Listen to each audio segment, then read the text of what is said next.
big bang? When's the mobility big bang? Automotive started to become a VC. Is that still going on? It's such a no-brainer to switch to electric cars. You are not moving fast enough.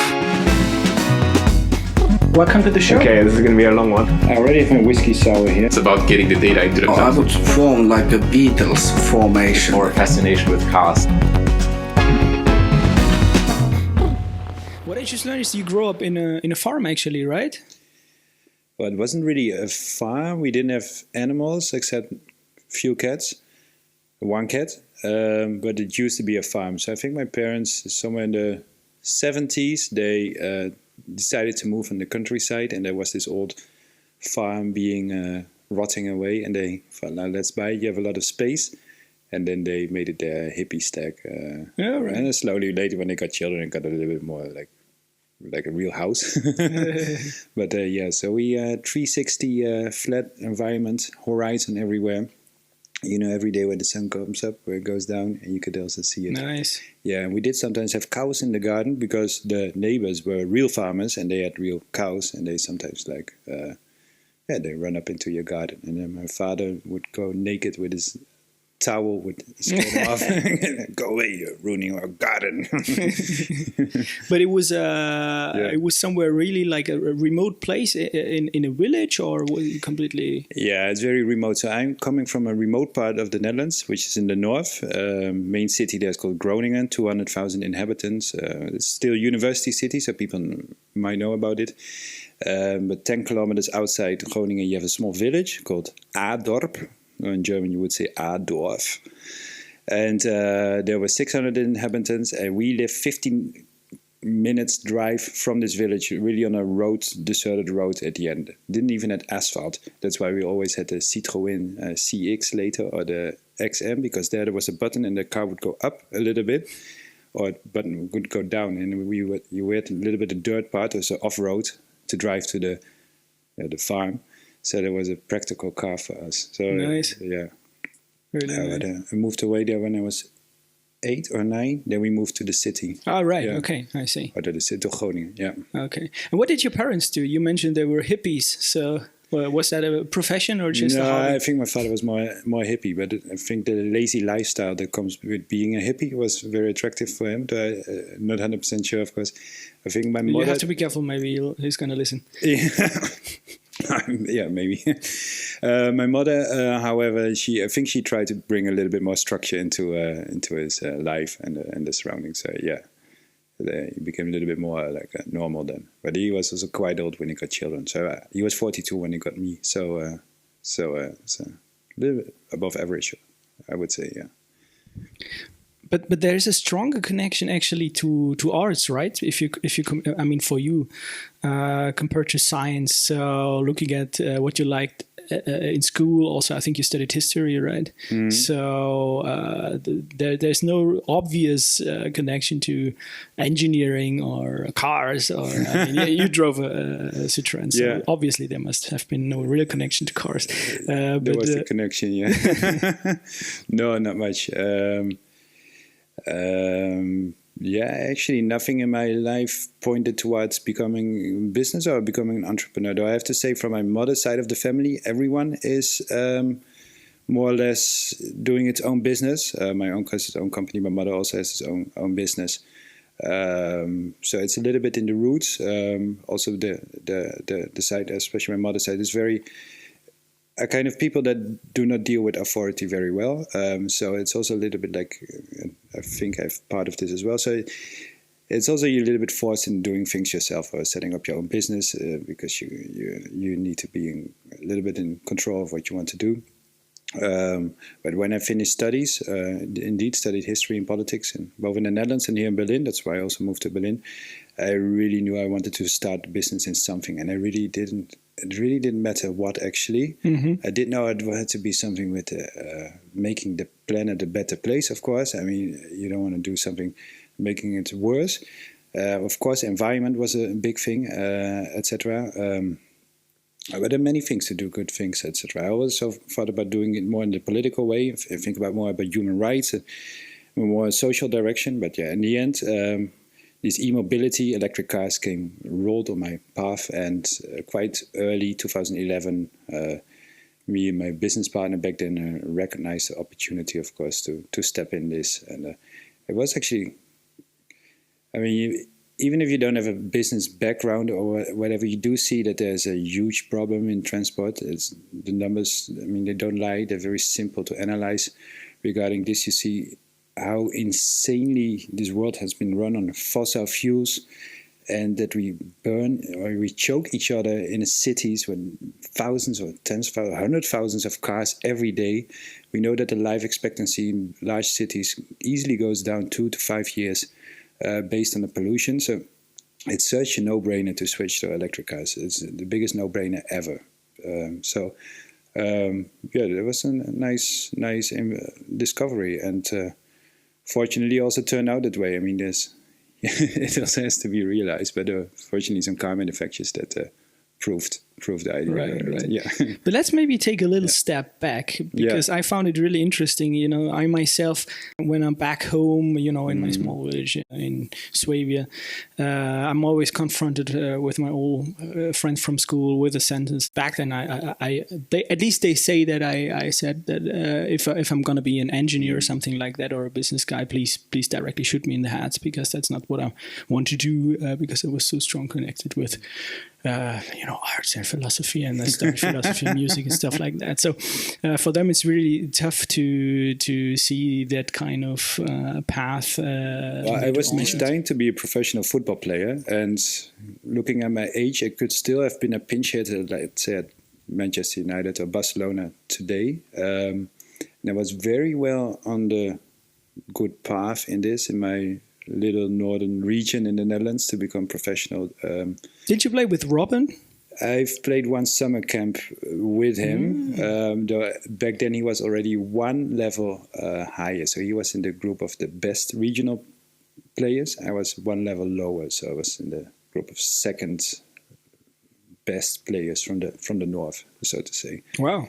So he was, I think it was 11 or 12. He already could choose between youth academies from the big clubs like Eindhoven and Ajax, but he chose to stay local in Groningen, where he played until he was 17 or 18 actually, before I went to Eindhoven and to Chelsea. But yeah, that was my football career ended a little bit early, like 12 or 13. But what stopped you? Was it just a performance or any kind of injury? Well, back then I was blaming everything else. Maybe that also indicated that actually mentally wasn't really prepared for it. Though I did have knee injuries. I had an issue with my knee. I couldn't play for 6 or 9 months when I was 11 or 12. And there was a little bit an issue. Also, I was very early, very tall. I was already 190 centimeters when I was 10ish or 11. It was insane. So I was so much stronger than all the people in my age category that it's easily to be the best football player. I was also the best basketball player, the best volleyball player, because I was just physically superior. Right. By the time I was 14, many guys of my age had catched up. And disadvantage slowly disappeared. So right. Interesting. And then finally after school you decided to study history. Was it only history or another course as well? You can mix a lot of things. So the fundamentally was history. Though when I didn't move to Berlin, in Berlin you always need to. I think you had to study 2 subjects at the same time. You could not do only history. So I did also politische Wissenschaften with it, political sciences.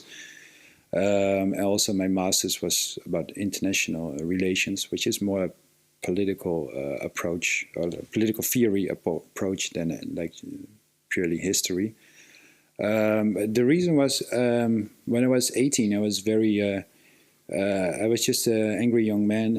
I wanted to change the world. I thought society was rotten, etc. And I started backpacking with my girlfriend back then in Southeast Asia. And I thought it was a really rebel thing to do. Though once you arrive, of course, today everyone does it. Rebel. I mean, everybody's traveling there. Okay. And then I was just walking around a little bit, like countries like Cambodia and Laos. And so, what the heck has happened here? I mean, these countries are bombed to shit really in the 60s and 70s, and not only locally or something, but the United States was so aggressive there, and then you got regimes like the Khmer Rouge, the Pol Pot guy who killed like a quarter of the population in Cambodia in just under 4 years. Well, there's like a per minute killing. That's a really high rate. I mean, he's among the best dictators, genocidal dictators in world history. So I started reading about this stuff, and I thought, oh, this is so horrible. I need to understand this more. So I need to study this. So that was the trigger to study history back then, just to understand why we have systems sometimes that are authoritarian and sacrifice large part of populations for certain reasons, and I thought I needed to understand it better. But yeah, still, of course, there is no link between business necessarily here. But you have studied history, politics for a while. But at some point, you finish studies and you're getting a little bit older. You think, well, what do I want to do with my life? Do I want to stay into this arena where I am? I mean, if you study this, you can work for governments, you can work for political parties, you can go the academic route, etc. But I wanted to be independent, so didn't matter, like I said, much what, but something needed to be developed. Right. Yeah. And then you had if I remember correctly, you were working for one of the first EV charging companies right here in Berlin, which is quite interesting to imagine, in 2010ish, right? Yeah, I think it was 2011. Yeah. 11. Yeah. Mm-hmm. What was it all about?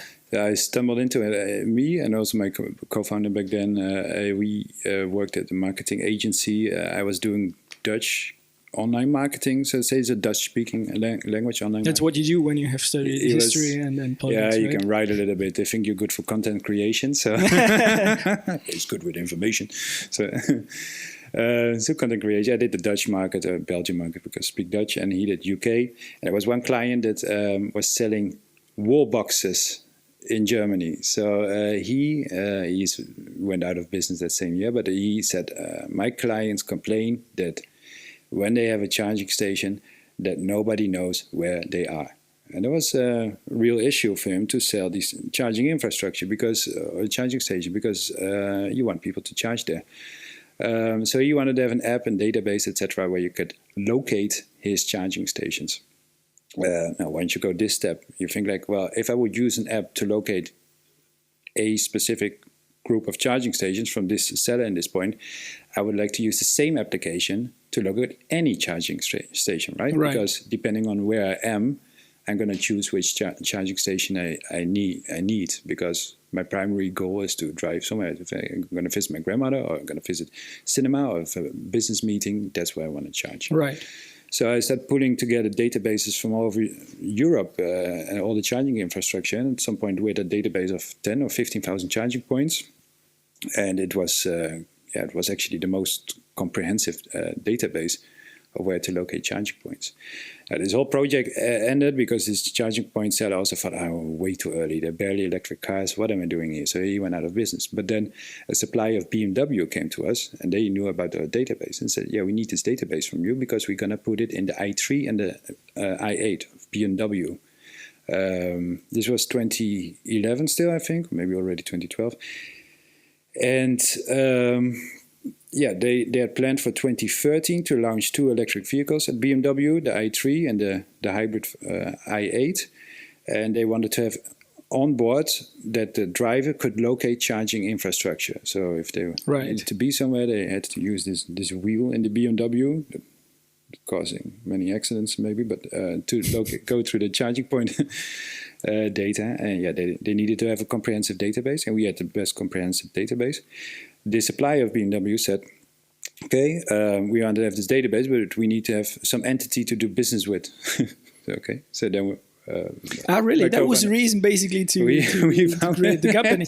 We founded the company. So, this is not a traditional story you want to hear, like, I was doing this, and suddenly I had an insight, and I thought, this needs to be a company, and amazing business plan, but I really do it to solve world hunger, etc. No, it was just practical. We needed to have the company to sell this data. But once we were into this, and that's really where you do get the insight, we had aggregated all the charging infrastructure from POI, or the data from Europe, and we knew exactly all the problems. We knew that you couldn't access them without having a charging card from every local utility or charge point operator. If you wanted to apply for a charging card, sometimes it wasn't even possible to do this online. They said, yeah, come to our office, etc., blah, blah, blah, blah, blah. So, I mean, there's no comprehensive system behind this. And many things were wrong. Sometimes it was not clear what plug type was used. And right. Back then, it was still quite relevant to have the correct plug type. Now it's more standardized, but back then it wasn't. Charging speed, big issue. I mean, if you don't have the charging speed correct at the charging station, you have a factor 6 or 8 of difference in charging time you need to get to the same load, right? So it's very important. Pricing, of course, is not existing, that you could know how much the price was for charging. So it was actually quite easy to then figure out, well, if the world is going to switch to electric cars, there will be millions of electric cars on the road, then whoever owns or drives an electric car wants to be able to charge at any charging station, regardless who it is, where it is. Just simply, you just plug in, charge, pay. Right. And we wanted to set up this system then because it was needed. We thought all the car manufacturers would need it, and actually also the utilities to better. I mean, you need to have a matchmaking system between somebody that sells electricity and somebody that consumes electricity, and we wanted to be in this kind of the middle. But was it clear from the very beginning that you're not only tackling the issue on searching and finding a charger, but also solve the access and payment thingy? Yeah, that's quite early we wanted to do this, yeah. Definitely in 2012, when we officially founded the company, this was already the idea. Still took us 2 years to launch a product capable of doing this. But yeah, we wanted to do this, yeah. Right. Yeah. But was the first possibility then to after searching and finding the charger to provide the access, was the first opportunity then via the roaming platform, or was something in place already before, maybe on smaller scales, where you had first access to infrastructure in a way that you could really open the charger and pay for it? There was nothing really in place. So when we launched in 2014, there was actually nothing really in place for this. There were no interfaces on the market, and there was also no like practice of doing this. Right. So charge point operators mainly still thought they would also become the EMP. But there were 2 solutions on the market, like you mentioned, roaming. So that's also where you come into the story, Thomas. So was it 2 solutions actually? there was. Let me start with the best solution. That's Hubject, of course. So Hubject had indeed a roaming platform and provided access to multiple networks in Germany back then, and that allowed us to launch in an intelligent way to show our payment system. So actually in the beginning, we just wanted to launch an app and not anything with RFID or charging cards, because we thought that's outdated and old-fashioned. So we only want to do the app. The only solution on the market that would support this was with Hubject, and then have a few German networks like RWE and EMBW to do the charging session access via the app, and then also the payment. So we could demonstrate this, I think it was 2014, on this German network. The other solution was in the Netherlands, where there was already a database where all charging cards were shared. So everyone was uploading, downloading all its charging cards, so that they would be downloaded locally in the charging station, so that you always could access the charging station.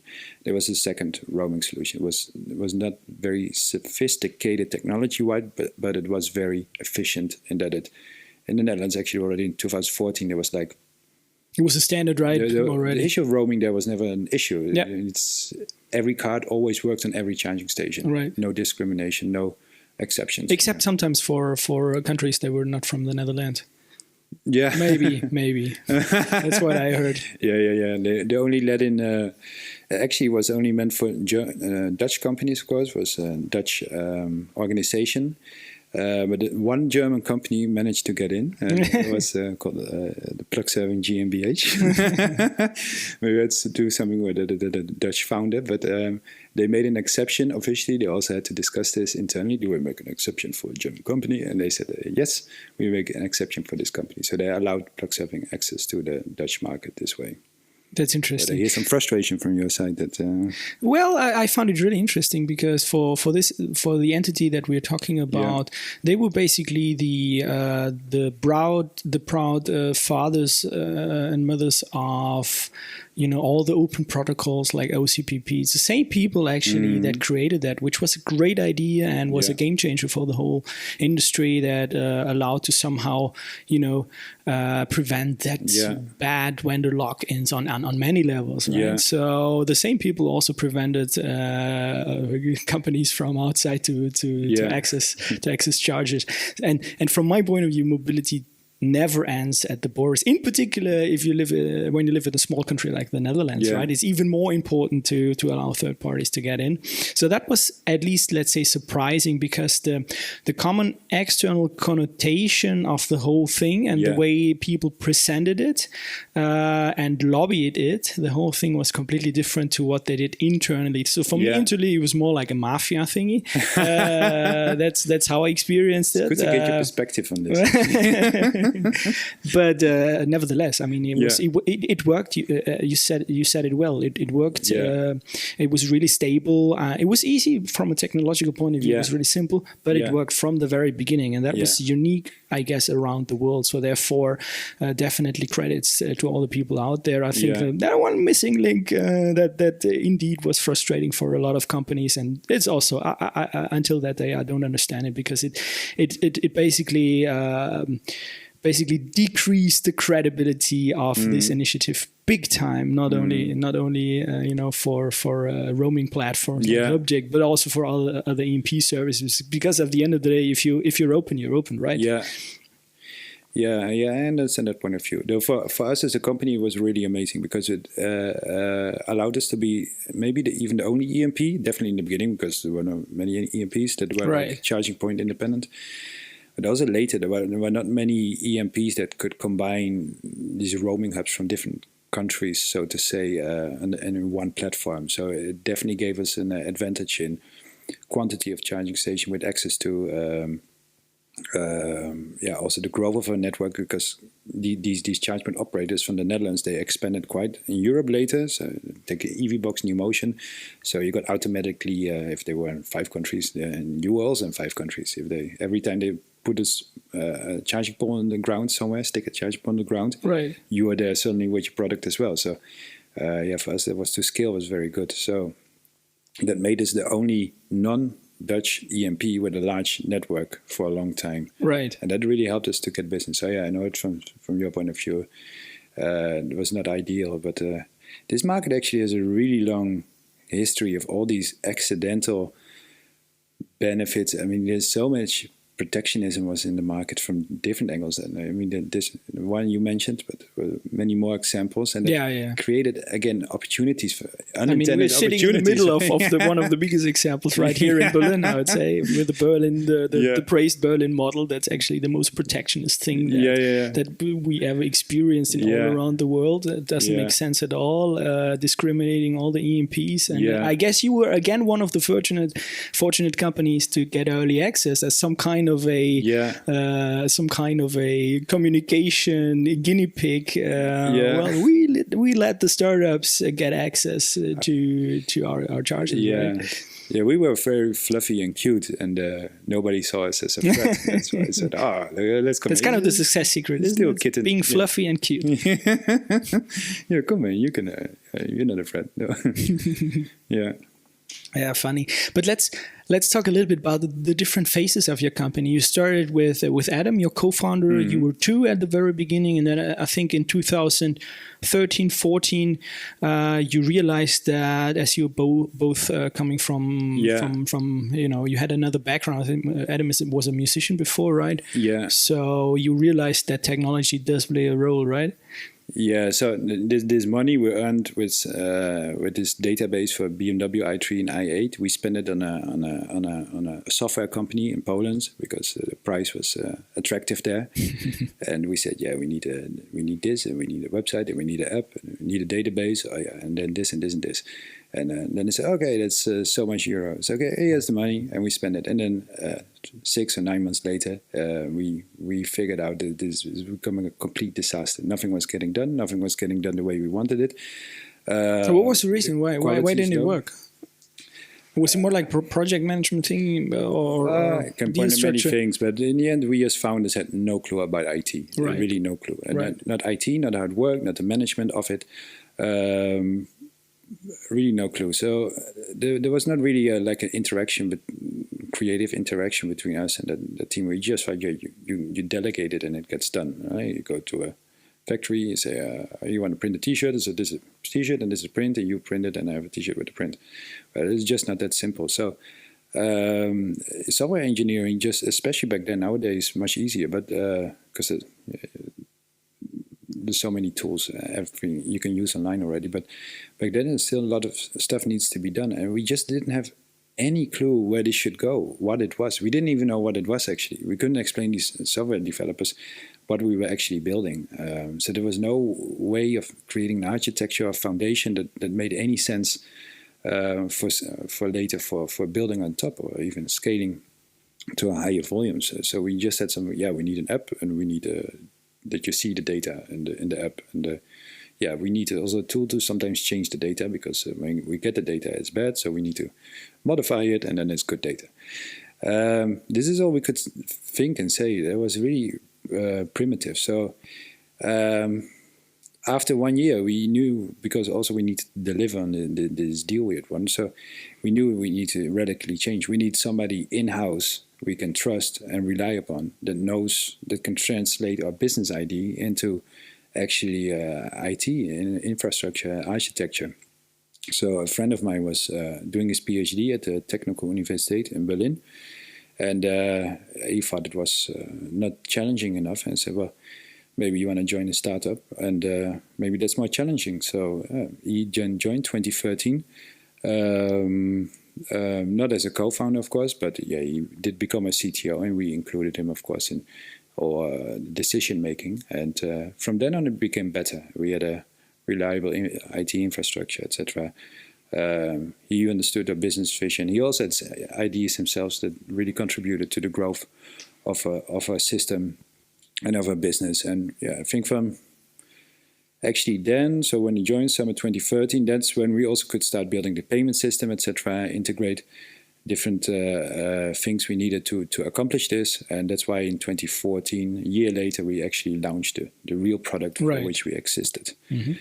But we paid 1 year of school money, school tuition fee, of making this mistake on the IT. Yeah, that's true. Yeah. And I guess the most popular investor you got also at quite early stage is the former CEO of Deutsche Bahn, Heinz Dürr, right? So how do you get access to this kind of people? Was it more like a coincidence, or how did you connect to Heinz Dürr in particular, and then of course later on some other quite well known investors? Yeah, well, so. We had this company in Berlin, and we still have it, by the way. It's called Ubitricity, right? And Ubitricity and Plugsurfing were both on the EUREF campus. So we knew the founders of Ubitricity. Through Ubitricity, we then met one of the investors of Ubitricity, Dr. Matisse, this was. And he is the guy that works with Dürr in this clean tech space to make investments. So Heinz Dürr and Matisse were both investors in Ubitricity. We got to know Matisse. Matisse thought the idea was interesting, and he wanted to invest in it. And he also recommended then later Heinz Dürr to invest in it. It's a little bit short how it goes. It took maybe a year before it went that way. But the link is actually quite simple. It goes from founders of Ubitricity to one of the shareholders, and then you're actually already in the network. And then it's just a matter of doing a lot of talking and presentations, and getting them interested in your mission and in your product and what you want to achieve. Of course, there were also many things that were complementary to the Ubitricity investment. So that was for them, okay, that strengthens Of course, the position of Ubitrist in the market as well. That's why Ubitrist in 2016-ish got also a charging app, which was developed by us, which allowed Ubitrist customers to charge third-party networks. Right. It's the usual deal. So yeah, there was strong connection, and once they were on board, they took it very serious, and they also joined later rounds, of course. And they had amazing input also on how to grow the business, because we weren't so experienced, so we definitely needed their experience. Also, we didn't have a big network, and these two guys, they just know the whole German industry of the last 40, 50 years. It's insane. They know everyone. Everybody also knows them. So that for us was really a game changer in the development of the company. Interesting. Yeah. And then finally, you hired after Adam, Martin, and you hired first stuff. What was the master plan behind? Because I guess that's also kind of a new experience. The recruiting, the whole recruiting process. No, in the beginning, we wanted to expand the IT team, of course. So Martin went from doing everything alone. He got a number 2, and then later number 3, because a lot of the work was engineering. Right. App developer we started to get, I think, in 2015. Also on top, so yeah, with the IT team of 3-4 backend engineers and then 1 app developer, there was sufficient. We had our own product manager at some point who was doing both the UI UX for the app and also for the website. He was also doing some web development himself. It was also a logical recruit. That was actually a friend of our CTO. So how do you do the recruiting? Well, your CTO is a friend who does things good, and they already worked together in previous projects. So it's a good team. So it's good connection. So that's how it worked. Did you struggle with the whole process? Because I guess if you, I would only guess that it was the first time that you had this new task of being a leader and guiding young people on their path. From what I remember, so the average age must have been something in between 25 to 30-ish. So yeah, we were almost all below 30, yeah. Right. So that's quite a challenge, right? Isn't it? Or are you a natural in this context? It went from itself a little bit, I think. I mean, we had a certain mission which was very easy to understand. I mean, we want to make sure that everybody can charge an electric car any way they want. It's a real existing problem which needed a real solution. And it was a really cool thing to do. Actually, in these kind of things, there was never unclarity what we wanted to achieve. And that was, of course, the matter now. How do we get there? What do we need to build? Of course, in the beginning, when you're just 3 or 4 people, there are no structures and no processes. You just every day, okay, what should we do today or this week? And then you discuss it, and then you go at it. Later, when you have a few more people, especially in IT, you start implementing processes like Scrum and become more agile, and you have bi-weekly sprints, etc. This all happened very natural. At some point, if we felt like, okay, the way we organize now doesn't really help us anymore, we noticed that some people think not everything is transparent anymore, or there's no clarity on what should be more important. Okay, then we change. And actually, the CTO always took a lot of control on the IT, making sure that he's the bridge between business and IT. So he listened a lot to what Adam and me had to say, and what we thought, what we wanted to achieve, or if we had a customer, like a business partner, what they needed to have developed. And he would translate it in IT and create sprints. And actually, it went quite fluently from the beginning. If you then ask, for example, outside IT, the recruiting becomes a little bit more interesting, because then you are more playing the leader yourself, because in a leadership role, because these are the people you will have to say, okay, here we go, that's what we want to achieve, etc. Because the engineering part, you're not a specialist, so you have a specialist for this to manage. But the business, the sales, especially the commercial part, there we had much more control on the leadership part. And I think in small teams, it's most important that you have people that just follow the vision, and character-wise, you can also be in a friendship kind of way with them. That's right. That's very important, because we also saw we always wondered why we are such a small startup, such a small team. Really, no cash. I mean, cash was really always a problem with us. We barely had it. And how we could then compete with companies, especially corporate companies that were doing similar things. They always had 20, 30 people on the payroll. They must have spent 10 times the millions, amount, yeah. 20 times the amount. Yeah, and they said, but they're not outperforming us. Or actually, the more time passed, we actually outperformed them. Right. I mean, how is this possible? And when we spoke sometimes with these companies, we also learned how they internally are organized, how the culture there is. It's very hierarchical. You have many people that have defined roles, etc. So if a specific problem is there, it needs to be handled by this specific person. But of course, you're in a dynamic environment, so it's not always this clear. So there's a lot of alignment needed internally, a lot of discussion needed. So instead of tackling problems, facing them, it just starts with months of deliberating and talking about them in the larger companies. About is this a problem? Do we define this as a problem? Why is it a problem? Okay, now we said it's a problem, so let's discuss a solution. Now we have 5 people involved that could think of a solution. These kind of processes do not exist in a startup where there are 4 or 5 people. It happens in 5 minutes. It's not even considered to consider this longer or something. It's just like, okay, it's a problem, solution, okay, go. Done. Right. And if you have all people that have the same attitude in this way, it goes very naturally. Only later when you like more people, like 10, 12, 15, then you get something like that you need to start having processes. But before, not so much. But what were the kind of the roles or positions that were toughest to acquire, or to the roles that you really struggled in the recruitment process? Accounting. Really? Yeah. Okay. There was nobody knows, but there was. For us, it was always office management. Yeah. But with us, the accountant and the office manager had to be the same person. That might be the trick. Yeah. Sometimes we got a good office manager, but then the person was so good that they quickly elevated into doing more responsible work. So account management with the clients, with the partners, with the charge point operators, customer service.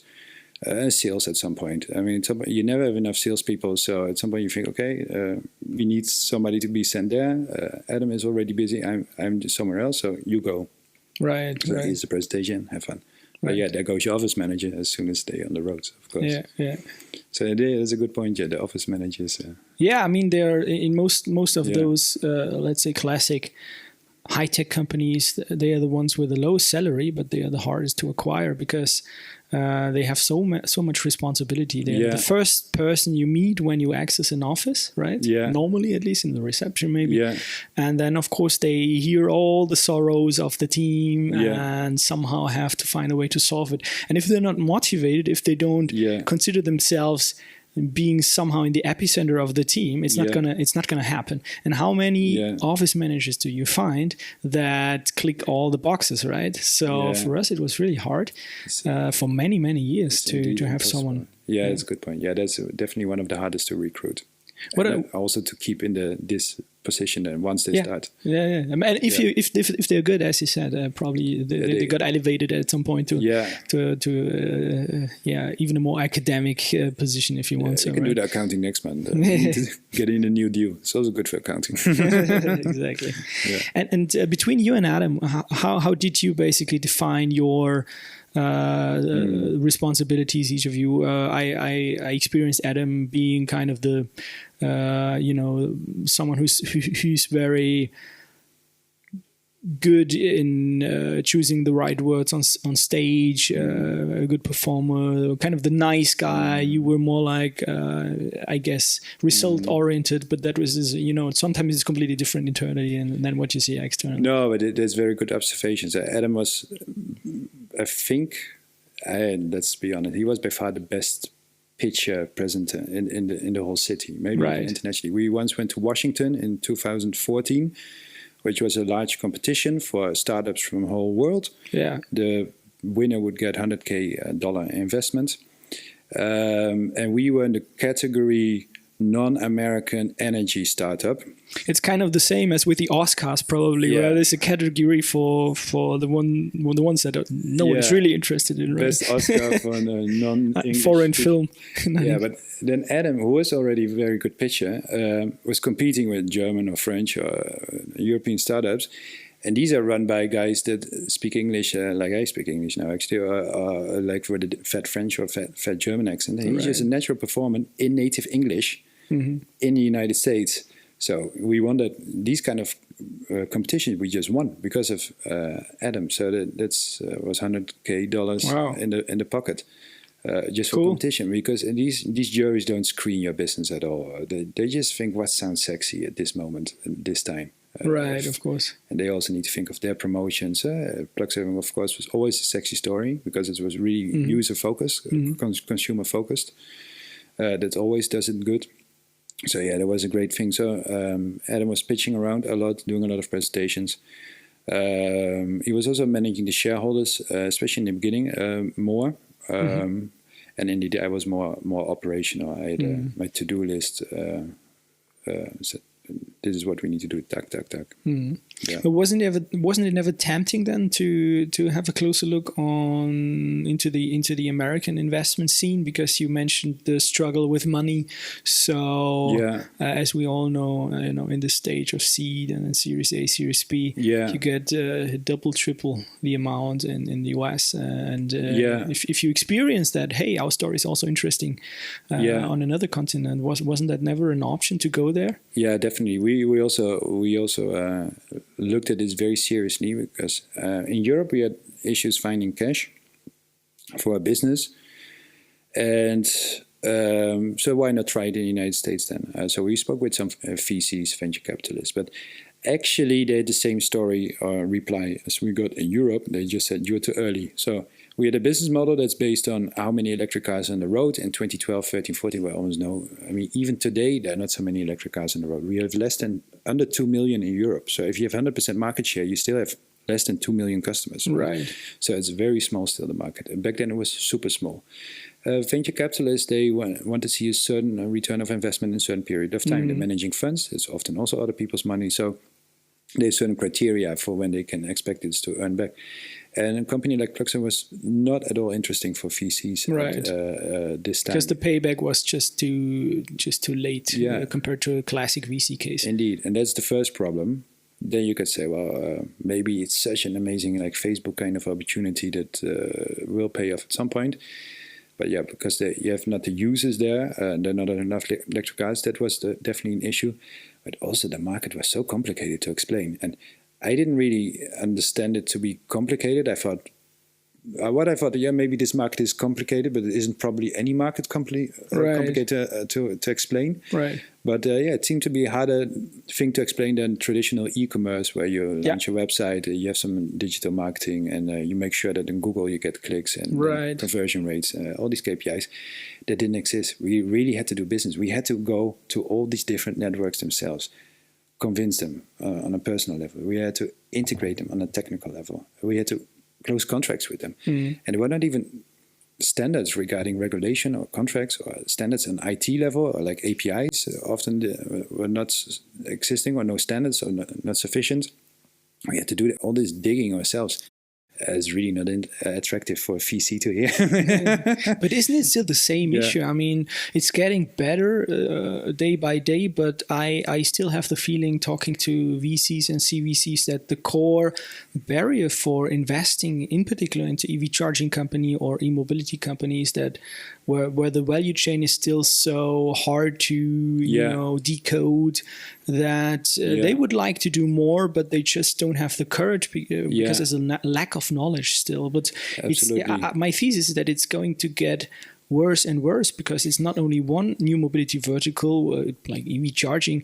There are many of them, right? Like micromobility, the whole e-fleet business. It's a completely different ballgame, and you have to somehow acquire the expertise. Otherwise, as an investor, it's just gambling, right? So I'm wondering where this whole thing will go, because I think you have to focus at one end to really make the right decisions, and that's. Of course, that might be the case Yeah. only with other industries in the past, for sure. But I met so many investors. They were like, "Well, I would like to do more, but I tried it with the scooters and it didn't work out, and before we tried it with this and that one in new mobility, so we're a little bit anxious and but we will experience 2 to 3 disruptions in the next 20 to 30 years. One is already happening. That's electrification. Yeah. It will change the complete game for everyone. Absolutely. The second one is digitization, the servicification. That means hardware is not anymore the big trigger for the business. Yeah. Everyone knows. So I think it's interesting to have a look into that as an investor, but you have to understand it, right? Yeah. I think you're right. I think it's. I've been speaking actually this year to many venture capitalists. Because from a new business, I hope to be more reliant on venture capitalists than on strategic investors for reasons we can discuss later. But it's still hard to explain this market to venture capitalists, and even when they understand how it's layered, they still think, but who in 5 years are the stakeholders that are going to play a certain important role in this market? It's such a wild crowd of companies and businesses from different angles. Like you mentioned, it's from automotive, it's from energy, it's from new startups, it's from big tech, all these fleet companies, and then across all these different markets and countries, etc. You have no idea who's going to pop up as winners in 5 years, or who are going to be the losers. And maybe it's even compared to 5 years ago, it's maybe even harder to imagine than 5 years ago, because then it was still like we were bringing water to a desert in a way. It was just like a blue ocean situation where, whoever's entering this market now is going to win. That's how it looked like. But now we know 5 years later that hasn't happened. All those companies that started 5 years ago have been acquired. Many have died. Many have got stuck in the mud. I mean, they're still around, but not much is going to happen in the next 5 years there. So it's very, very hard for VCs to see how this market is going to take shape. Who are the main stakeholders? How will they be connected to each other? Who is going to make sure this connection is happening? Are they going to do it themselves? Is there something underneath it that's going to help it? They just don't know. And it's also very hard to give clear predictions here how it's going to look like, because actually nobody knows. Then you get additional complications like a regulation. European Union, super regulated continent, but still different regulations per country, etc. So you see differences per country, how e-mobility is being approached, being regulated, being pushed forward, so being stopped a little bit or like slowed down. There's no unified strategy so far, though I think it's getting there with the EU now, of course, with the Green Deal, but not really unified. And that's, of course, also a huge impact on whether startups are going to succeed the next 5 years or not. Right. To understand this regulation landscape, though, this is actually, now I'm saying that this is getting really better. I mean, there are many questions that were open 5 years ago that now have been quite clearly answered. Right. That are definitely in the advantage of startups and digital companies as against incumbents, etc. Right. So to close the loop about Plugsurfing, you finally sold the company to a strategic investor in 2018, right? Yeah. How did that work out? Well, in the end, for the founders, of course, it worked out that we were able to sell. I mean, it was both our first company, so of course you want to make it like a next Google, but if you can have an exit at some point, that's better than liberating than dying, so to say. Back then, in 2017, we already had many shareholders, many small business angels, investors, etc. So we had a little bit of crowded shareholder group with many different perspectives. And it was not really possible anymore to get a clear strategy, say, for the next 2 or 3 years, including the necessary cash injections that should come with it. Seeing that it was this was getting complicated. Secondly, the market was by far not taking off because we were promising hockey stick situations first in 2015, then in 2012 we said it's 2015, 2013 we said it's 2016. So it's always 3 years later. Sounds very right? familiar. The 2017 we said it's 2020. It still hasn't happened. So this hockey stick story became a little bit like they called lyrics. Yeah. And at the same time, 2017, we saw that there's a wave of acquisitions going on in the market. New Motion was acquired by Shell. EVBox got acquired by Gilde and later Engie. They got acquired twice. And there were many of these acquisitions going on. And of course, the whole industry was super nervous about this e-mobility. So they just wanted to get a hold on something that could explain them something about what is going on. I had no clues. Utilities, car manufacturers, no clue what is going on. Right. But they don't know what it is. They don't know how they should respond to it. They don't know what it means for them in 5 years. They don't know what's their role. The whole identity is just vaporized because of e-mobility and all the Teslas that are circling around the company. So many companies just wanted to get an entry ticket into this system that's being developed. Right. And of course we were at the right moment at the right time. We were there, so that ended up then quite well. And would you, from today's perspective, say that the timing was right? Because when I first heard about the exit, I was kind of, oh, hey, that's really cool for the guys, because I didn't mention, coming from a very rural area as a carpenter's son, my first connection with high-tech companies was actually coming here to Berlin in the first place. So for me, you were one of the first real startup companies I met in my whole life. Yeah. So I found it really interesting and finally, somehow be at least on the sideline of that story to experience then, from the very beginning to the end, and then this fairy tale of having a nice exit. But at the same time, I thought, well, I can just imagine the pressure you have, of course, with predicting the hockey stick for years, running the business with only very limited money. So I can just only imagine how much pressure you got internally. But at the same time, I saw what your competitors did, and that was not really... It was not really strong competition from my point of view, even though I know that some of these companies already, like the big car manufacturers, put 20, 30, 40 million into the whole thing. Yeah. But there was just not the knowledge needed. There was not, in particular, the culture and the power that you finally need to make it happen. So I was like, well, maybe it was a little too early. Looking at what you could have achieved if you would have sold 2, 3, 4 years later. Yeah. And looking at where you're standing right now, but of course you probably have a much clearer picture on where this would have ended up without the strategic investor in acquiring Plugsurfing.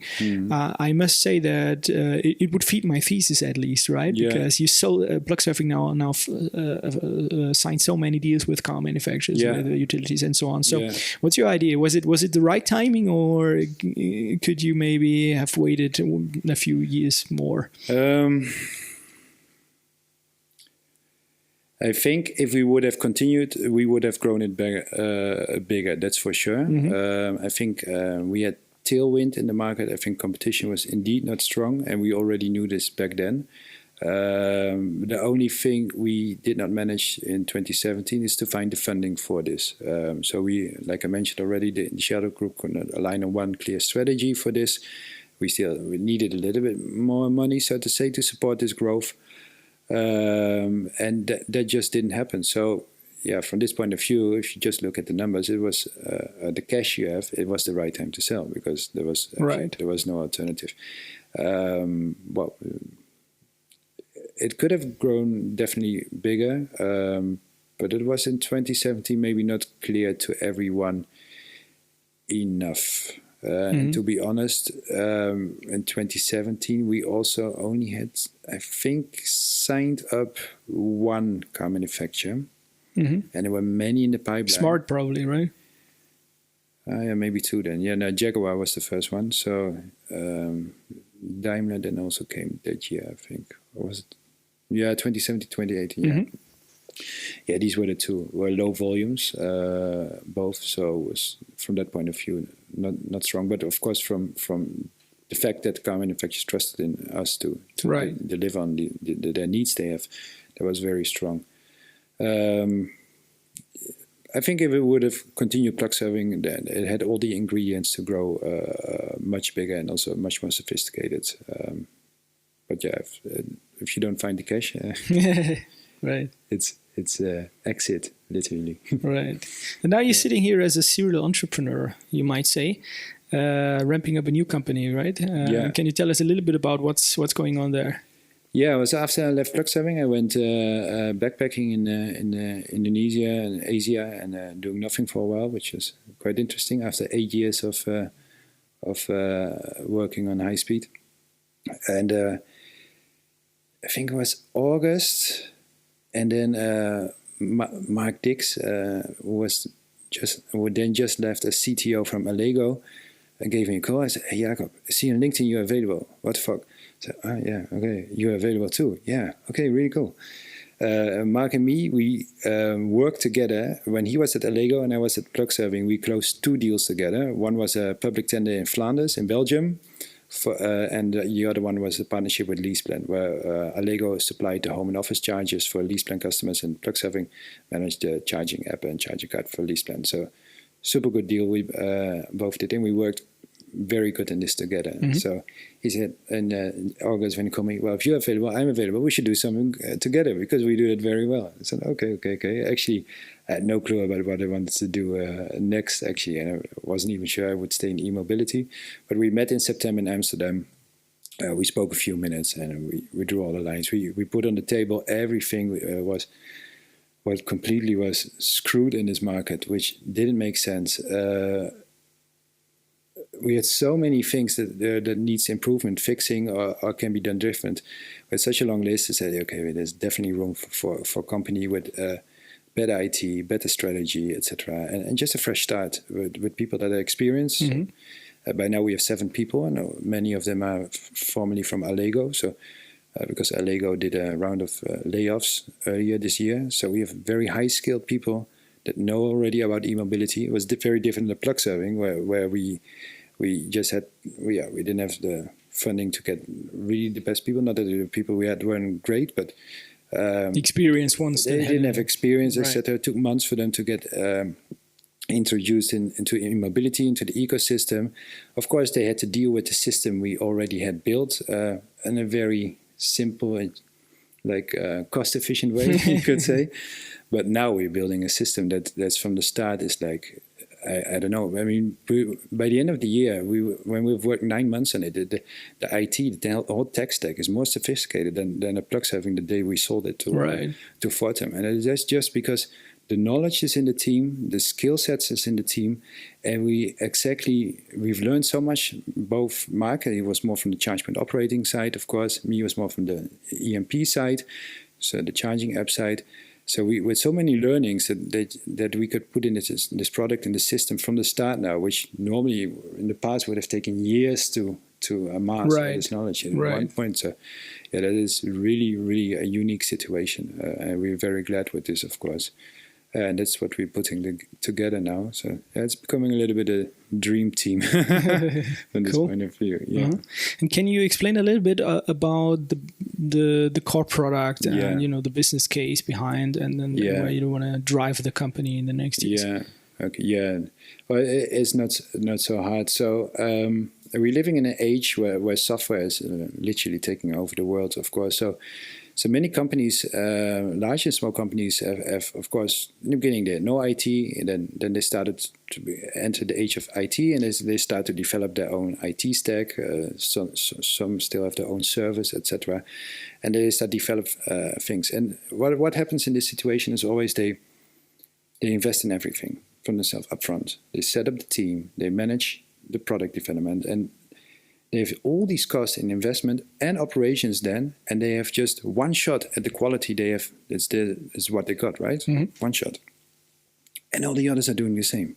Right. So you get shitload of products in the market that are like proprietary made for their own system, etc., high cost. What we see now more and more is that SaaS solutions, software as a service solutions, are really literally replacing this kind of in-house development, especially for larger companies, simply because you can always pick the best product on the market for the lowest price. You have immediate the time to market is zero. You can start immediately. You don't have a headache about keeping it up to date. And if your partner is not the best one on the market anymore, you just switch overnight and you go to a new partner. So this is such a radical different situation than if you would have invested in the product yourself, maintained it yourself. And then especially in larger companies with all the politics and corporate management that comes around it, which really, we just discussed it why Plugsurfing was so fast. Well, because it wasn't corporate partly, because there was no culture of talking and not responding, etc., or etc. You just always did what's best in the customer, and you decide within 5 minutes. Well, that's what you need, and that's what SaaS companies also do. So then, to make the bridge to e-mobility, there are hundreds and potentially thousands of charging apps, EMPs on this market. Every utility, every leasing company, every OEM car manufacturer wants to be its own EMP, even if they have a fleet of only 100 cars. Right. They want to be their own charging service provider, right? Does it make sense for all these companies to develop their own product? No, because they cannot scale larger than their own customer group. And sometimes this is really only a few thousand people, but they still need a state-of-the-art product.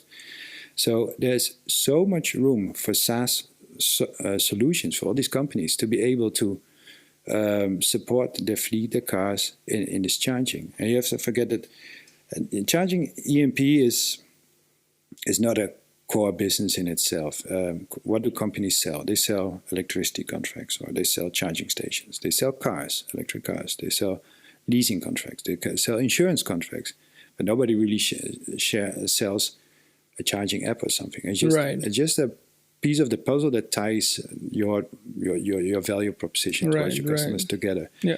But it's not an IP that's differentiating you from the competition. You just want it to work.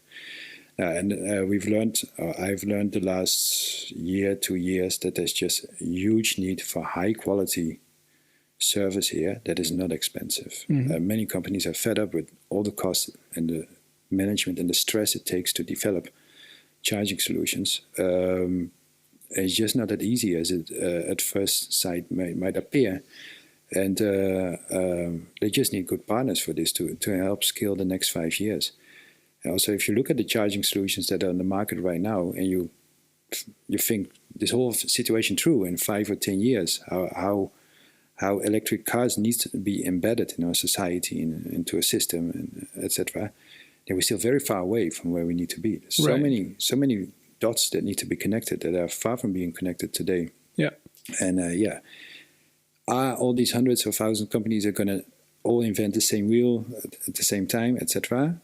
Or are they going to do for low investment, low cost, having the best-in-class solution as a partner and work their way through this disruptive time this way? And I'm very convinced, or we are very convinced, that the latter is going to be the case. And SaaS in general is on the rise, whether it's your chat program like Slack, whether it's Salesforce is a very good example, of course.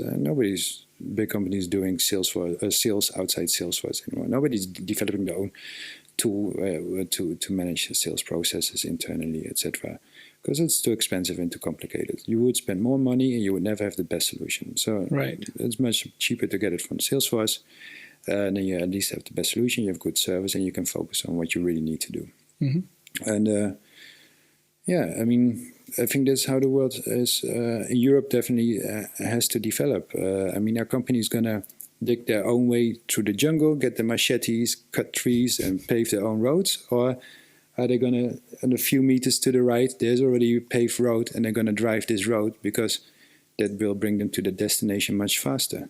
But isn't the big threat of that idea having a software as a service solution that's already packaged in a way that you can, of course, dramatically decrease time to market and just use it right away and benefit from the experience of the company that you bought it from. Isn't the big threat when you think through that ecosystem that at the end of the day, the whole business is getting more and more commoditized? Because I think the big difference to Salesforce is that Salesforce is actually used for internal purposes in the first place. That means it's designed to optimize all the business processes that are taking place internally. And that's, of course, a little bit different to what you're doing, because there is also competition, of course, when we talk about user experience, usability of everything that's happening in the front end in your application. Yeah. And therefore, the counter thesis, of course, I guess, of the whole SaaS movement in EV charging is that, well, maybe it's also interesting to do exactly the opposite, right? You have a solution that it's not, you cannot buy in, right? It's one brand and there's just one. So what do you think about that? Because it is a fact that with more and more software as a service solutions out there, that you run into danger that you have hundreds of thousands of different apps doing exactly the same with exactly the same user experience. Yeah, that's a very good question. And actually, it still could be the case that you get like one super brand, like a Facebook or whatever, that dominates EV charging. But I have a little bit I have two issues with this, because I mean, if you go to Facebook, you did it because you wanted to, right? It's something you it's fun to do. So it used to be fun, depending who you ask, of course. So it was something you wanted to do. Charging, I've never regarded it as a hobby. I drive an electric car now, but it's still one of the most annoying features of driving an electric car is to charge it. I know it's not that hard, etc. But also, if I would have a fuel car, gasoline, filling this tank up to be mobile, you rather have a car that just keeps on running forever and ever and ever. Right. So I don't really see that this charging in itself is like an appealing consumer experience, etc. It just needs to be something where it's like a football game where you don't know who's the referee, because these are the good referees. If you know, this is the referee, it's because he's blowing it up. So an EMP or a charging solution is something that should be invisible, something that you only think about it when it's not working, actually. If it's working, you don't think about it. And then secondly, I always think about where the customer touch point. So where is the moment where I am gonna subscribe to a charging solution, etc. Is this something I want to do proactively myself, research the internet, etc., compare, blah blah blah blah, and then I subscribe to one, and then for a while I stay, and later consider maybe to switch, and they can target me with marketing about use this charging app instead of this, it's cheaper or it's better or more charging stations, whatever. Or whenever I either buy an electricity contract, I buy a car, I lease a car, or buy a charging station, or anything. I could even buy an insurance contract, or buy solar panels, whatever. And with it, it's included a charging solution. Right. And I think the second scenario is going to be more and more realistic. I think more and more services are going to be bundled in the future. And you need to see who are the key players, where is the electric car driver, who is his first contact person. And it's often where he gets the company, where he gets the car. So it could be at the company if it's a company car. It could be at the dealership. It's online through the car manufacturer. Could be through his utility who is selling the electricity contract. These are the customer touchpoint, and there the decision is going to be made, which is my charging solution. And it's not, for me, it just needs to work, and I need to trust the supplier of this. Right. Therefore, I don't see that it's really going to be like, I bought an electric car, I got my home charger now.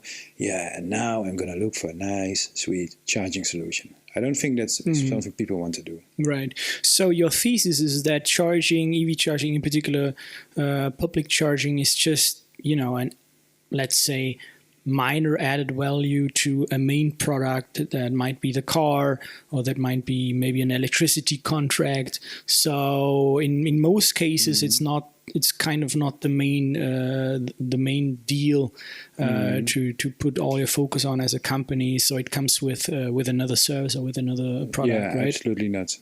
Okay. Yeah. So would that also mean that companies that would like to start their own business, really focusing on that thing, as you did with Plugsurfing in the past, would these companies also be part of your target group, or would there be a misfit? You mean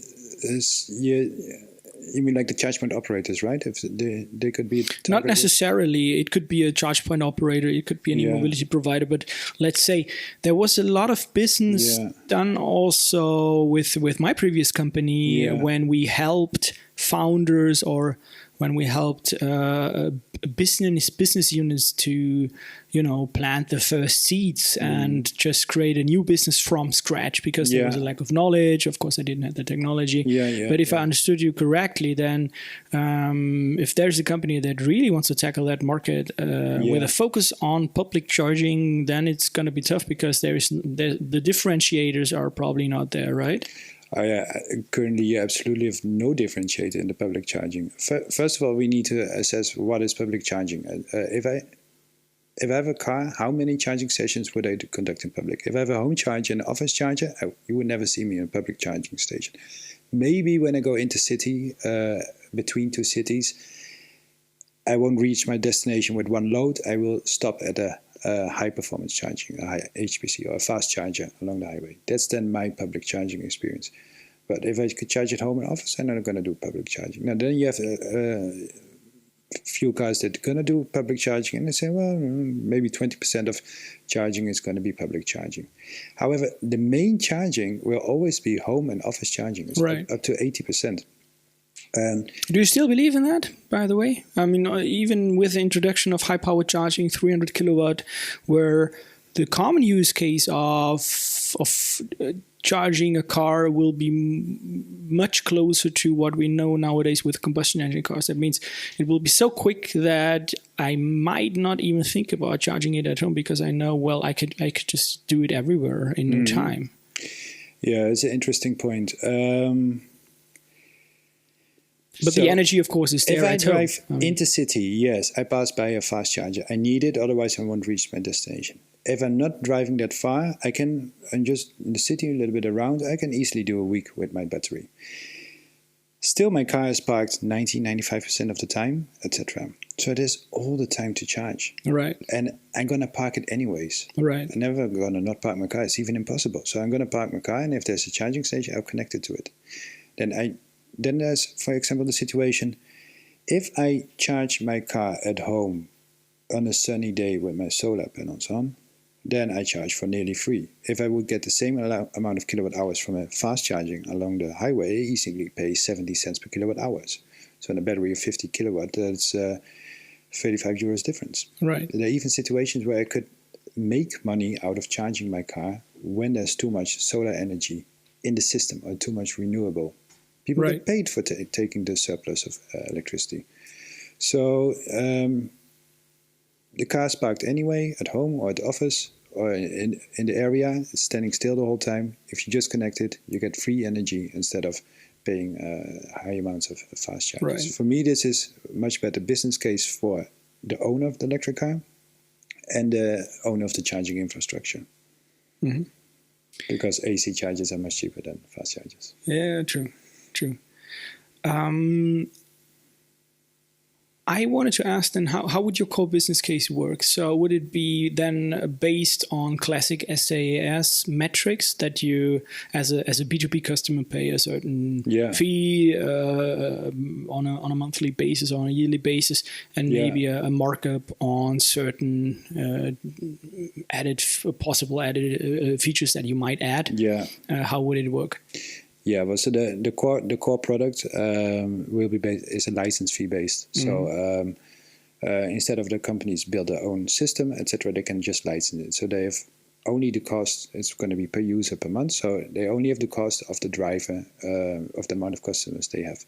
This saves them a huge amount of investment upfront and also a huge amount of OPEX or operational expenses during maintaining it. And if you're more successful, you can hire more of a software, and if you want to scale down, you can also scale down.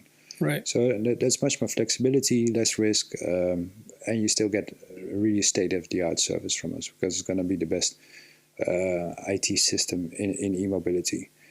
Later, we will, of course, create more services with it. Right. That's logical with SaaS. The e-mobility charging market is still only in its beginning. I mean, what we are doing, not only in e-mobility, but in the world in itself, we are connecting a physical world with a digital world. Right. For the last 10 years, we have had many buzzwords like IoT, M2, machine-to-machine, Internet of Things, big data, etc. But all we are doing is we're having a physical world that was already there, and we're now adding a digital world on top of it. And we need to connect these things. And in e-mobility, we're really at the beginning. The amount of data that is shared between different endpoints, say the car, the charging station, grid operators, buildings, electric car drivers, fleet organization, companies that are owning the fleet, so many stakeholders. And the data exchange between all the stakeholders is like almost nothing.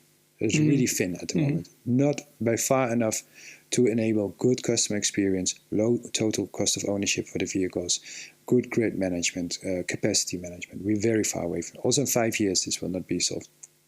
We're getting in there in 5 years, but there will still be a lot to be solved. So if you take it from there's still so much to do in the world in general, but also especially in e-mobility, to digitalize the infrastructure around this, the fundament on which this is all built. That I foresee there's so much work to do, and for any company starting today that's neutral and is building a SaaS, there will be loads of opportunities to bring value to any of these stakeholders I just mentioned.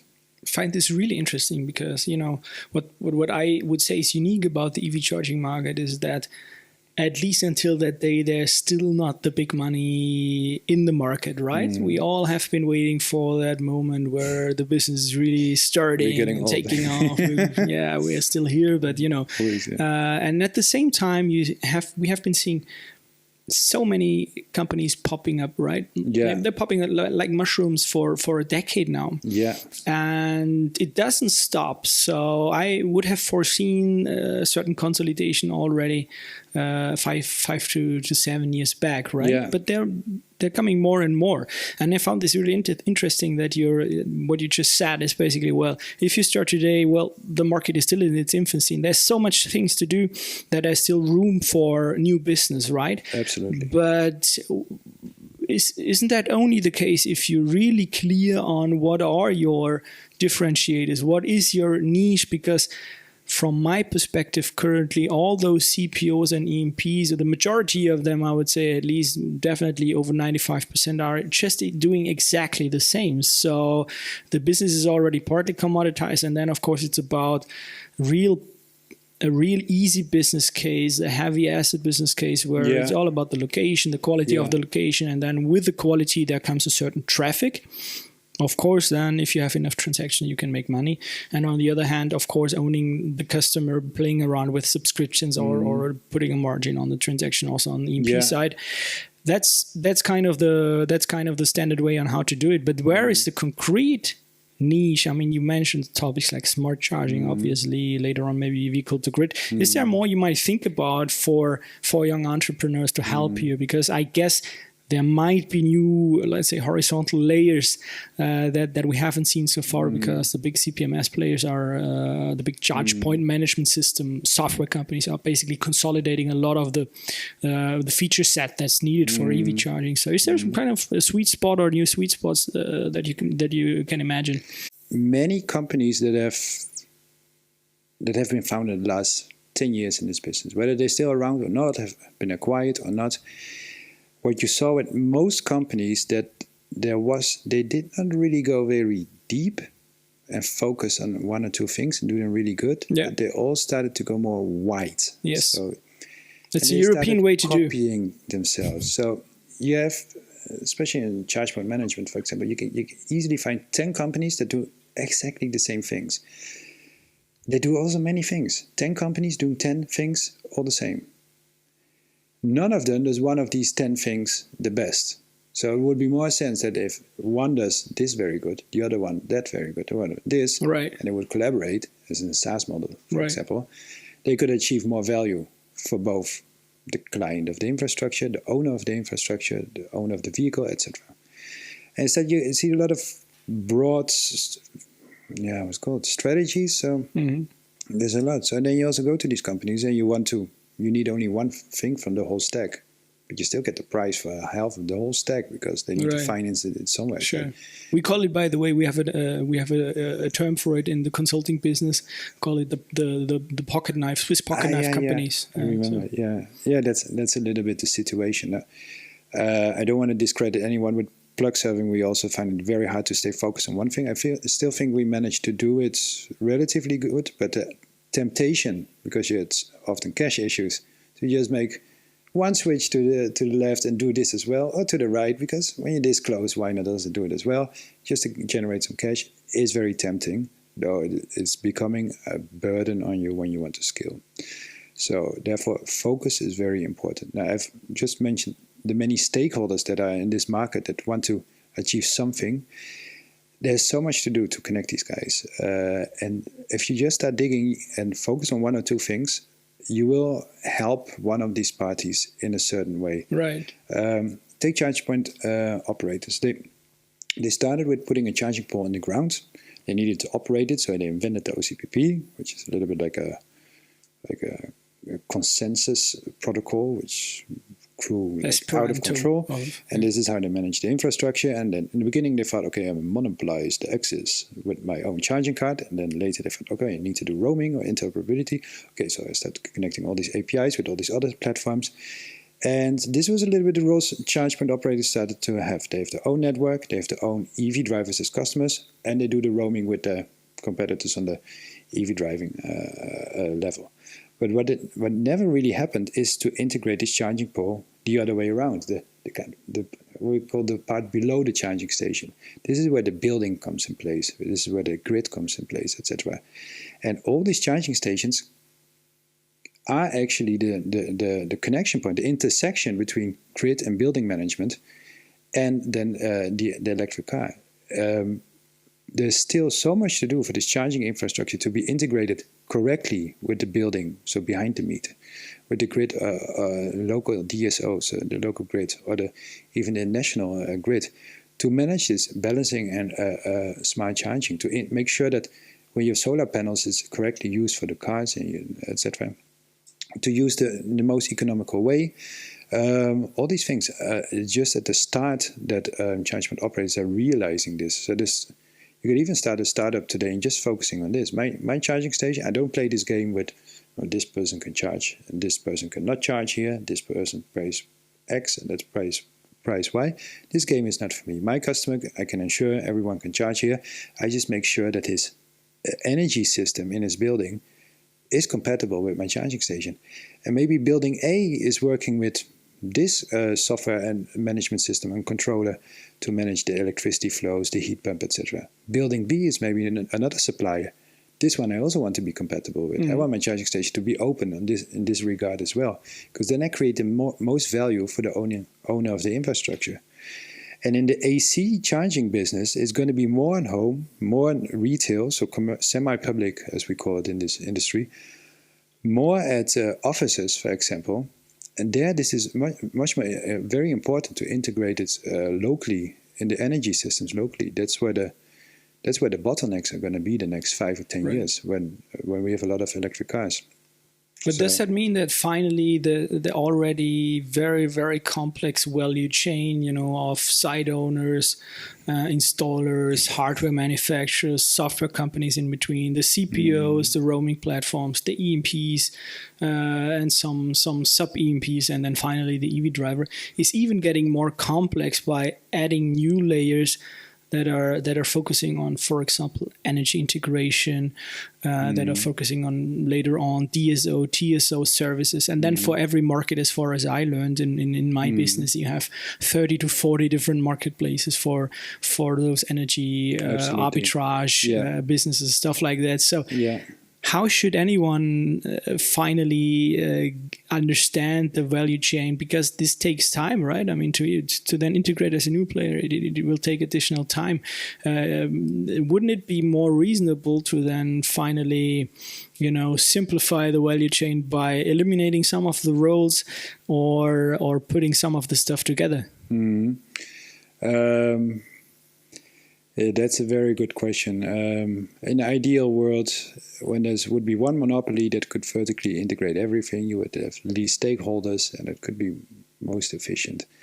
But I think we have so many elements we are going to connect, from the cars, the station, the grids, the buildings, etc., that standardization here is going to be very difficult. That's why I believe that open platforms are going to be key and instrumental to still have low-cost charging for good customer experience, and that the infrastructure is actually profitable for the owner of the infrastructure. To consolidate, to get back to the question, if there are too many stakeholders, some can be consolidated.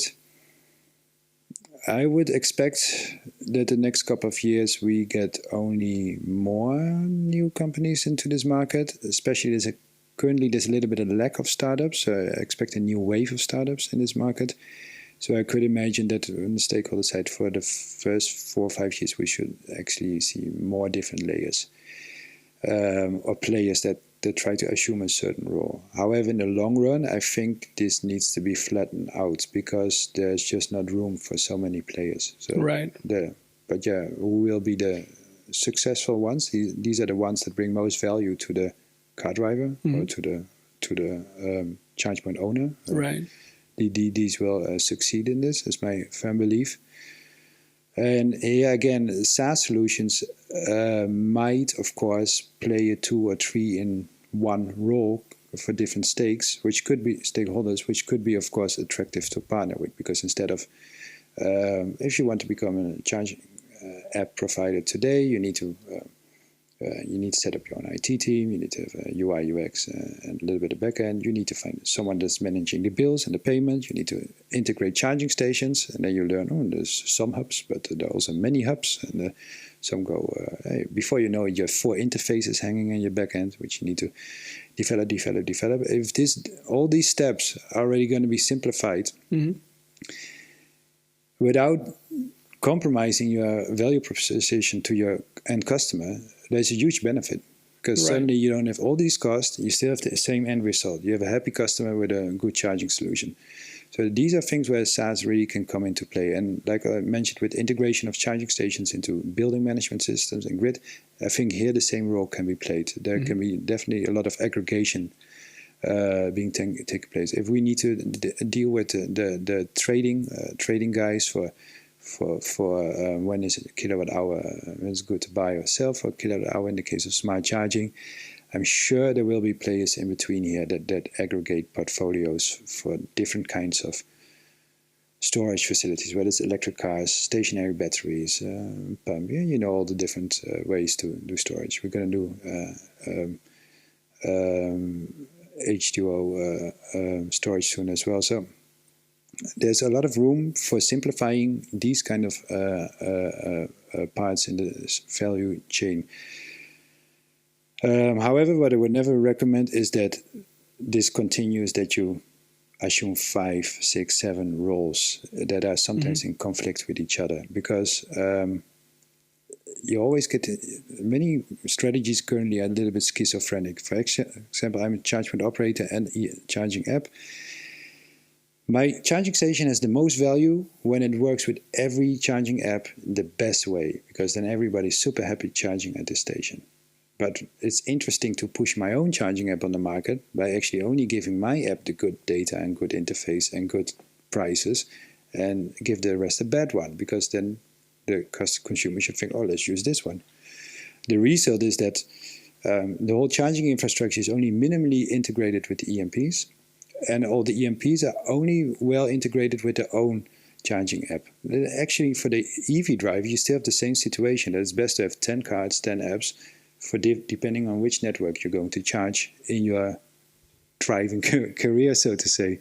So there's no one solution that is very customer friendly at all in this moment. And the way we've set up the market is, I also don't see it changing quite quickly. Yeah.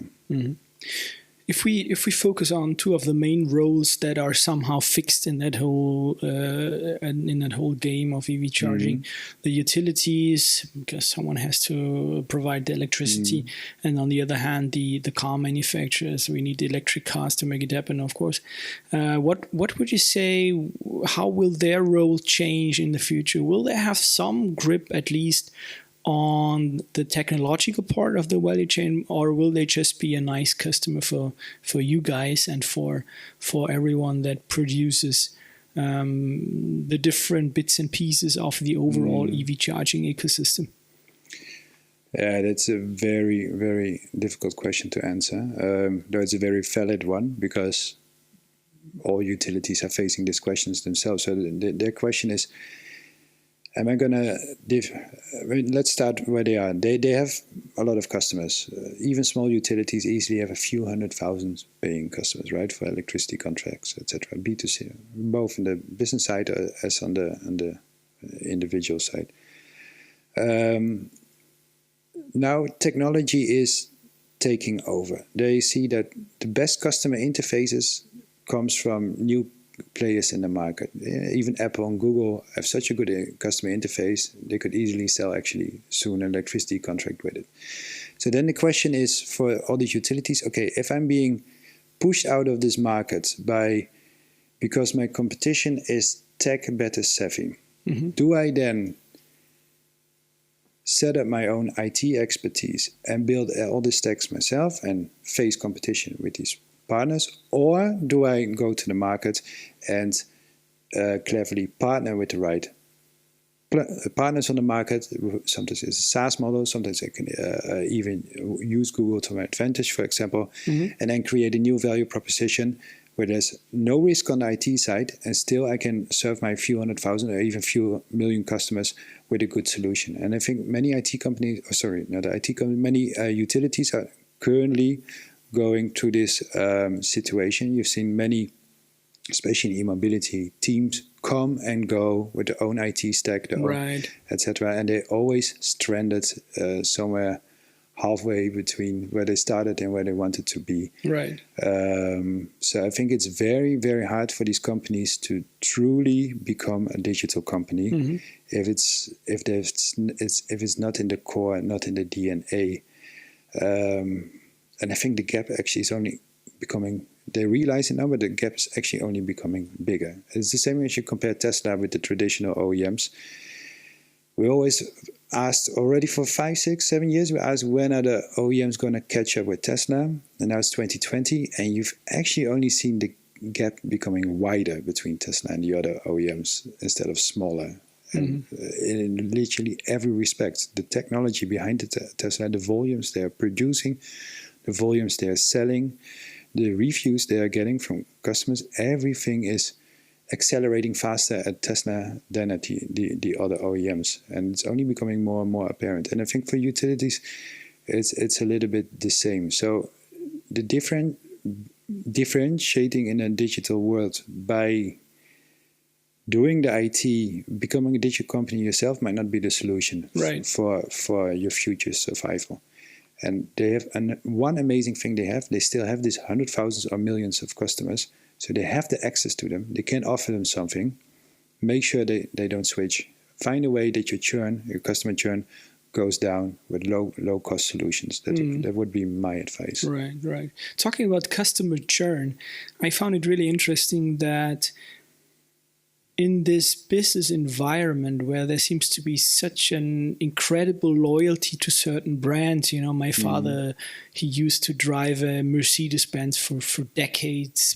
I think he just had any kind of connection with the brand. And then I myself, as a child, get somehow used to that kind of experience and, looking at the star in front of the car, and then you're already biased in a way.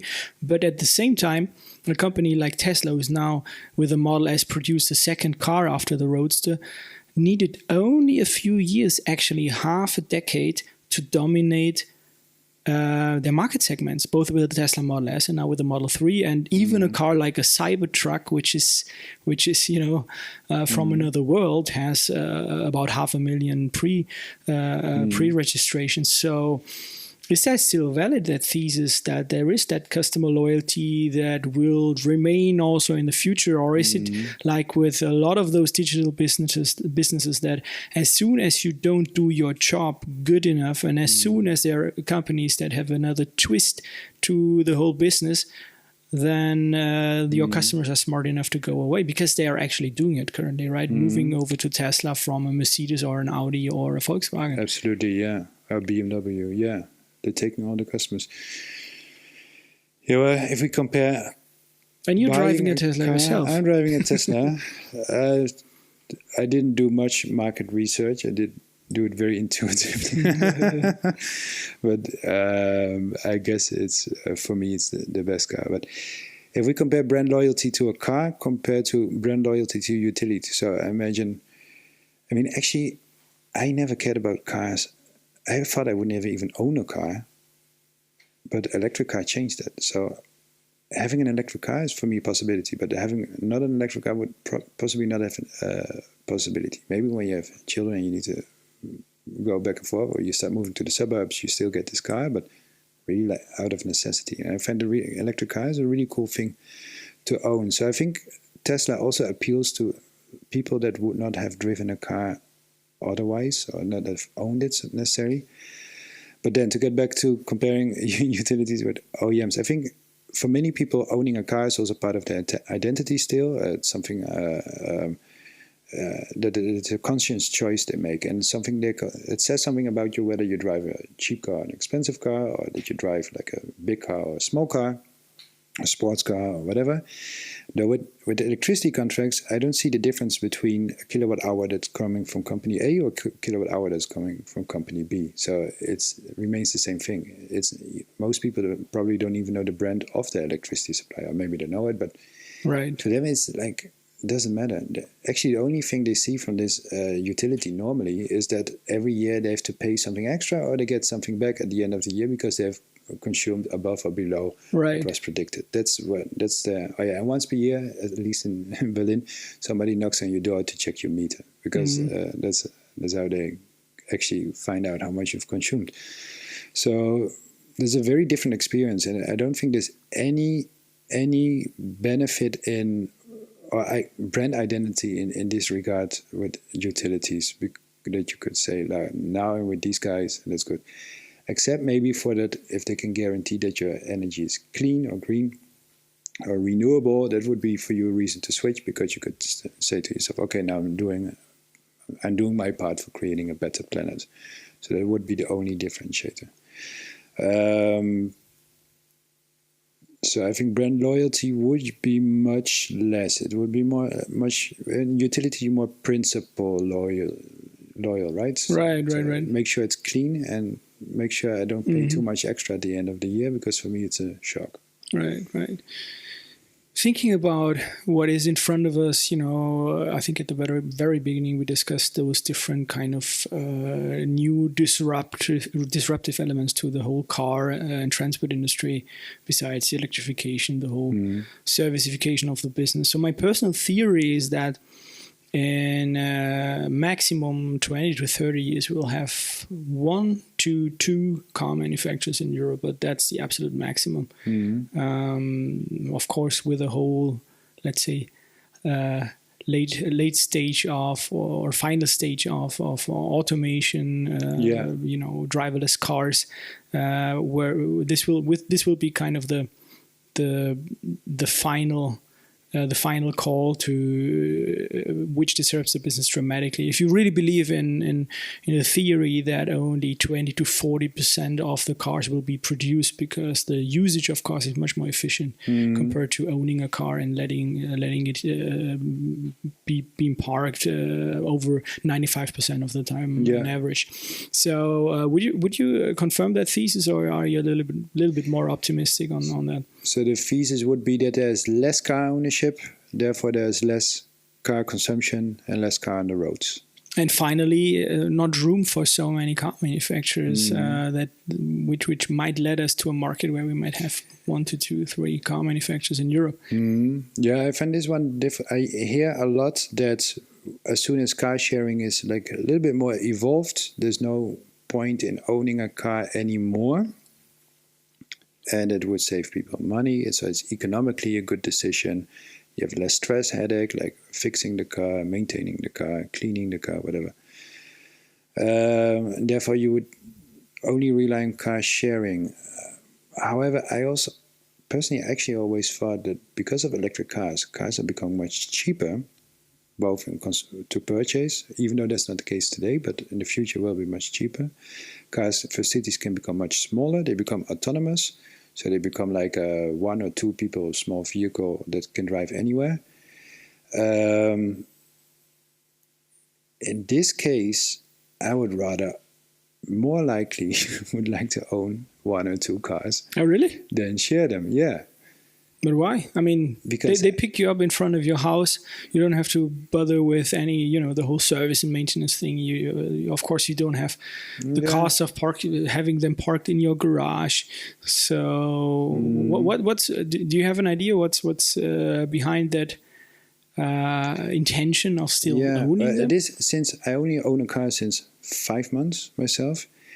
And it's really, for me, it's so much more convenient than to use car sharing, even in the city. And car sharing will improve. I mean, there's so many issues with it. You can only use it in a certain zone. You cannot really drive outside the city. If you want to use it for 2 days, you still need to rent a normal car instead of using car sharing. So it's not that practical. But also in my car, the trunk is full with stuff I leave in there because I travel a lot. My wife leaves stuff in there. My wife thinks car sharing cars anyways are not clean enough, so she would like to have use our own car. There's so many advantages, and I also think if cars are fully autonomous, for me the need to live in the city also becomes smaller. So what I do, I would live outside the city. I can still drive to the city for anything, even going out, because that's still the biggest issue for not living in the city. You can go partying or visit people on a birthday, etc., because you need to drive this whole way back. If my car is autonomous, then this is no concern anymore. So I can still work in the car, actually, if it drives itself. So it becomes my office. Now, an office is also something a little bit personal, of course. So there's so many ways to customize and personalize a vehicle as soon as you don't have to drive it anymore yourself, that I would think it's even cooler to own my own than that's an interesting perspective, indeed. And also what I never understood about car sharing is there's 2 peaks per day in car utilization. That's in the morning when people go to work and in the evening when people head home. Right. So the same as with the electricity grid and the generation, we always have this peak, right? So the capacity needs to be there to accommodate the peak. Right. And that's highly inefficient. So I don't know how car sharing companies are going to deal with this, but they need to have a large fleet that's only going to be used 1 or 2 hours per day.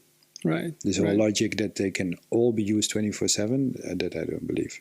Okay. Jakob, I think that was it. So thank you, Thomas. Really interesting. Yeah. Thanks for your time. Thanks for visiting us here in the Cosmic Head studio, and of course all the best for DeftPower, and of course if some of the utilities or car manufacturers or fleet companies are watching, there is a new cowboy in town for software as a service EV charging business. That's DeftPower. So thanks again and all the best. Yeah. Thank you, Thomas.